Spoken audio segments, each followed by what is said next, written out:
Hello YouTube, back once again with my Legends of Tomorrow reviews, and here we are with episode 2, or part 2 of the pilots, series premiere part 2, whatever I want to call it. And all I can say is, way better than part 1. It was significantly better than part 1. If you were afraid like I was, like you were just hoping that like the first episode, all like the obnoxious part of it, like the clunky exposition and clunky dialogue, was just came down to the fact that they just were trying to dump every like all plot and exposition to the first episode. It turns out that's exactly what happened, because this episode just a blast from beginning to end. Plot of this episode is in their continued hunt for Vandal Savage ends up with them not being able to defeat him, and during the battle, and this is in the 70s, one of the pieces of Ray's Atom suit falls off, and Savage is able to get to the piece, and now in the very early on in the future now is gonna be able to conquer the world, so they have to go to get it back before they really F up the future.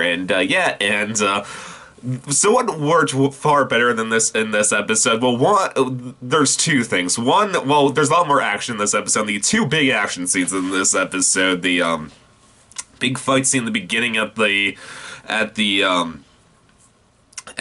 auction was great, and that was the first battle scene, and the other one at the end at Savage's house was also great. But the other big reason this episode was so much better than the first one was it was having so much more fun with its concept. There was no exposition, and it was just all about the character interactions this episode. And as far as that one, the character interactions went, this was great.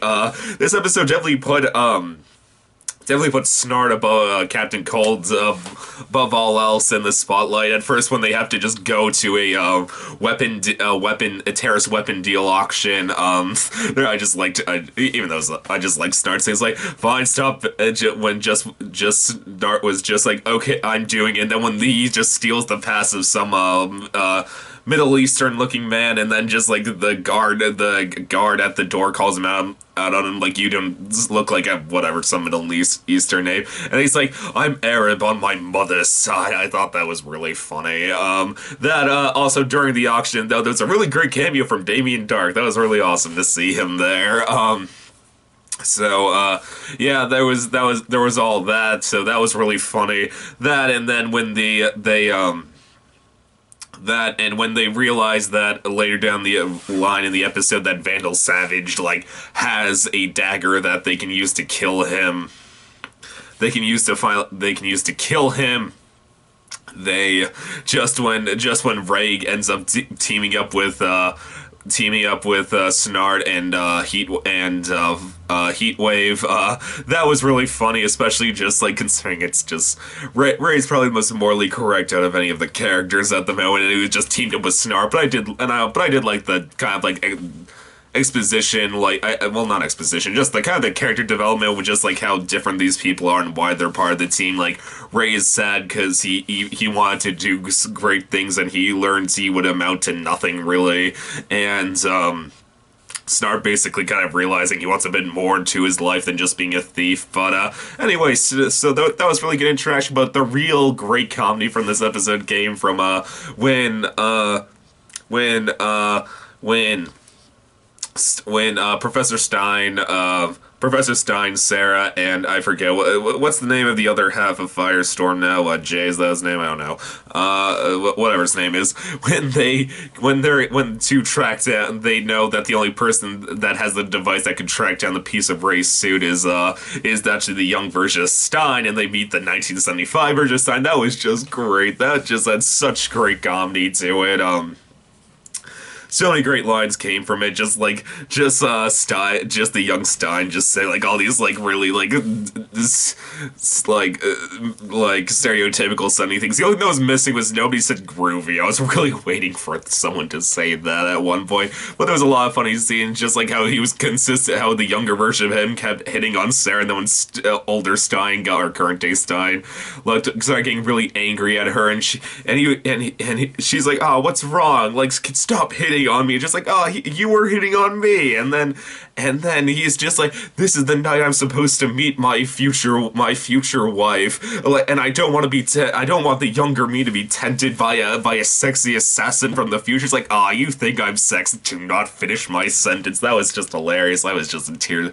I was just cracking up during that line, and so there was that, and yeah, and then this all ended up so all the character interaction was great, and this all once again led to a very great action sequence at the end with the entire gang teaming up and fighting Vandal Savage at his house. And I was surprised by this. Hawkman gets killed. I did not see that one coming. My only issue was, because what happens is they have a blade they think that can kill Vandal Savage, and Hawkman stabs him with it, but then it turns out that Hawkgirl has to be the one to stab him with it, and then right before Vandal Savage can deliver a killing blow to Hawkgirl, they get in, and then they're like, "We have to bring Hawkgirl back to the ship to save her." My only thought was like, couldn't you just have like taken 1 second? Like, I know it's horrible to say, but to be fair, these people will keep being reborn. Just like put the knife in her hand and just like quickly stab Vandal Savage. But no, that would kind of end the series then, right? Season at least, right then and there, wouldn't it? But still. And so that annoyed me. The other thing that annoyed me was Hawkman. Even though I really like all the other characters at the moment, Hawkman and Hawkgirl are pretty damn lame. Now that current day Hawkman is dead, and my guess is next episode they're just gonna go in the future and grab another one. Though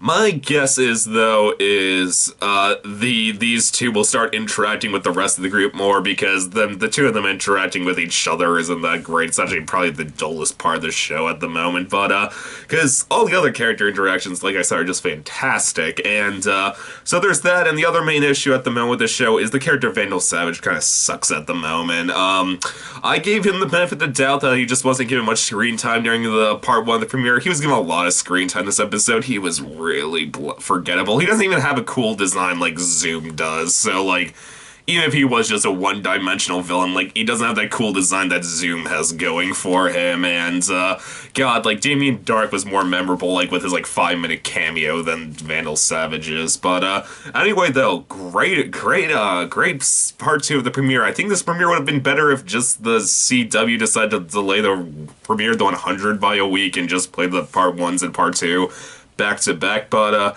besides that, still tons of fun, great character interactions, really good comedy, really great action sequences, and yeah, I'm really excited to see where the show is going. So only thing that could really be only real bummers at the moment is Hawkman and Hawkgirl still kind of sucks, and so does Vandal Savage. He's a pretty lame villain, and but besides that, still tons of fun show. If you were like, I like this, but I'm not sure, like, this is an okay premiere, like, hopefully it'll get better, like, I'd like it more if it got better. If that was what you were very hesitant on watching the premiere, don't worry, episode 2 is far better than episode 1, and I am really excited to see the rest of this season now. So, YouTube, as always, please subscribe, and I'll see you next time. Okay, bye.